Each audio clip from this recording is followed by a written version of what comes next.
Salut à toutes et à tous, c'est Tiamax et bienvenue dans ce troisième épisode de lecture en série. Et aujourd'hui on la reprend avec de la bonne série comme on les aime, j'ai nommé Le Paris des Merveilles, écrit par Pierre Pevel.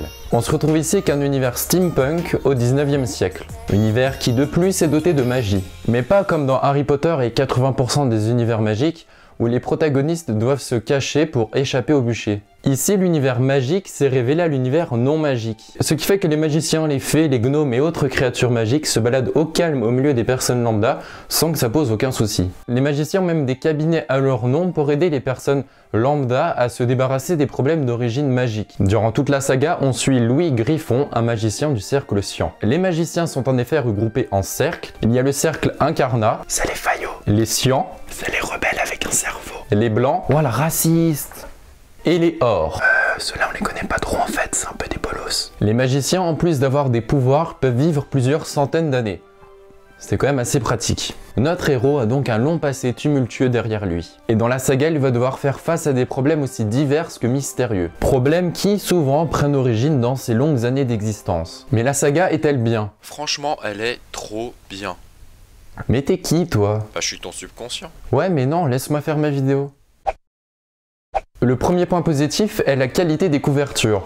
Je sais que ce n'est pas une critique sur la qualité du texte, mais regardez les couvertures et osez dire que ce n'est pas du tout attrayant. C'est tout con, oui, et dans la vingtaine d'euros que coûte le livre, évidemment que la qualité de la couverture se répercute dedans, mais faut pas mentir, ça en jette. Dans le magasin, ça donne envie. Quand vous le lisez, vous êtes « Oh, c'est trop beau !» Et une fois que c'est dans votre bibliothèque, bah ça claque quoi. Beaucoup de livres ont une couverture simpliste, voire négligée, et c'est franchement dommage, parce que c'est le premier truc qu'on voit. Alors après oui, si c'est un auteur qui est mondialement reconnu, il n'y a pas forcément besoin d'une bonne couverture, parce que son succès va faire que les gens vont aller lire le livre. Mais quand c'est un auteur qui n'est pas forcément connu, et qui a une couverture qui n'est pas du tout attrayante, c'est-à-dire une couleur random avec le titre du livre dessus, bah ça donne pas du tout envie de l'acheter, ça donne pas envie de regarder le synopsis, ça donne pas envie de s'intéresser au livre. Alors que quand il y a une belle couverture, bah tout de suite, vous voyez, ça vous donne envie et vous êtes plus en train à acheter le livre, alors même que vous n'avez pas lu de quoi il s'agit. Ça ne viendra à personne de faire une affiche de film ou une bande-annonce d'un film qui soit totalement moche. Mais du coup, pourquoi ça vient pas à l'esprit de tout le monde de faire une couverture de livre qui est belle? C'est la même logique, mais bizarrement, elle n'est pas encore acquise par tout le monde. Ensuite, le merveilleux du monde est parfaitement dosé. Le mélange action-description est parfaitement dosé. C'est à la fois assez décrit pour qu'on soit pris par l'univers, mais en même temps, il y a assez d'action pour pas qu'on s'ennuie et qu'on se retrouve avec un Twilight ou un Barbie. L'auteur arrive uniquement avec des descriptions à nous faire revivre l'ambiance et la magie du XXe siècle, et c'est vachement cool. Enfin, les personnages se révèlent être très attachants et se révèlent aussi beaucoup plus complexes que prévu à la base. Ils ont chacun leur caractère et leur qualité, mais aucun des personnages présentés ne se retrouve réellement au statut de fougère.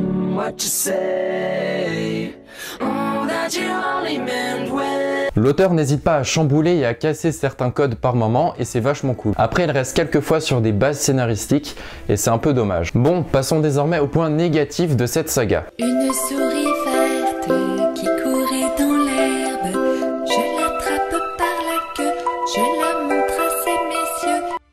Avouez, elle vous avez manqué ces petites blagues. Le seul point négatif est au final que l'histoire se révèle plus simple que prévu. Cela va avec les bases scénaristiques dont je viens de vous parler. L'auteur lance plein d'intrigues et de possibilités, mais la résolution reste assez simple et on peut même la deviner avant la fin du roman. Les scènes d'action sont excellentes, donc au final la force des actions prend place sur l'intérêt de l'enquête.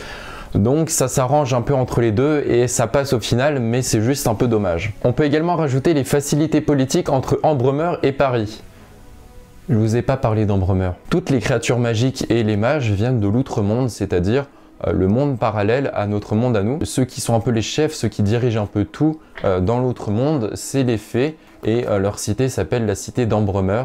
Et donc c'est là que sont prises les décisions par les fées et donc les décisions de tout l'outre-monde. Et donc pour revenir à notre point négatif, les situations politiques entre Ambremer, qui est la cité maîtresse dans l'outre-monde, et Paris, qui est Paris en fait, là où se passe l'histoire mais au 19e, et cette situation politique, elle est au final trop simple. C'est peu crédible que Paris ait accepté comme ça un peu la domination d'Ambremer sans opposer de résistance, et l'auteur, plutôt que d'essayer d'apporter des réponses à ces questions qu'on peut naturellement se poser, il y a laissé un énorme flou. Au final, c'est quand même une excellente saga qui est très originale et très prenante. L'univers décrit est très agréable et vous fera passer un excellent moment. La magie du décor se mêle à la magie elle-même, et c'est beau. Un tome coûte environ 18 €, ce qui représente quand même un investissement.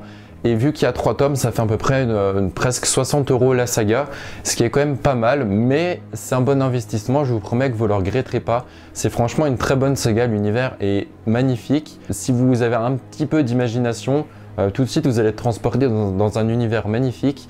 Et l'histoire est très intéressante, et rien que le fait que c'est une magie autre que celle qu'il y a dans toutes les histoires magiques habituelles, et bah du coup c'est vachement cool, et je vous conseille franchement de l'acheter parce que c'est une très bonne saga, ça a été une très bonne découverte pour moi. C'est déjà la fin de cette analyse, j'espère qu'elle vous aura plu. Je vous dis à très bientôt, et n'oubliez pas que la lecture est à l'esprit ce que l'exercice est au corps. Ciao.